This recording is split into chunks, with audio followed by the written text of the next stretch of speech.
Kaunti nambari 1. Tuelekee moja kwa moja hadi kaunti namba 43 ambapo familia moja kutoka eneo la Ndhiwa huko Homa Bay wanataka majibu kuhusu kile wanachodai kuwa uzembe katika gereza la Kendege baada ya mwana wao wa miaka 25 kupata majeraha mabaya ya moto.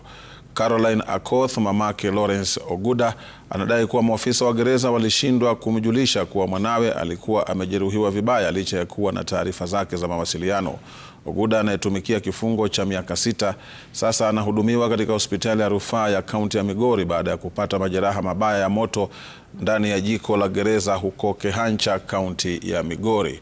Kulingana na Akoth, aligundua hali ya mwanawe Desemba 15 mwaka jana wakati alipomtembelea mwanawe katika kituo hicho cha gereza. Anakumbuka maofisa walionekana kushangaa kumwona na kumuuliza jinsi alivyojua kuhusu shida hiyo.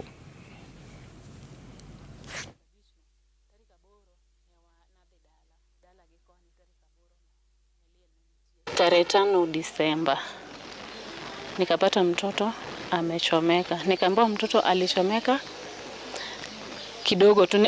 Wakaniuliza ni nani amenipigia simu. Nikamwambia hakuna mwenye alinipigia simu, mimi nimeona tu nikuje nione mtoto wangu sababu nimemmiss. Wakasema ati kuna shida kidogo. Nikamwambia kwa nini imefanyika? Nikauliza nini imefanyika? Wakasema ati alikuwa amepata tu accident kidogo, alikuwa kwa jikoni na bahati mbaya akateleza akaanguka kwa uji. Nikauliza alichomeka lini? Nikaambiwa ilikuwa tarehe 29 mwezi wa 11 ambapo hiyo tarehe 5 ilikuwa ni 1 week sasa. The burns are quite severe. They are full thickness burns actually.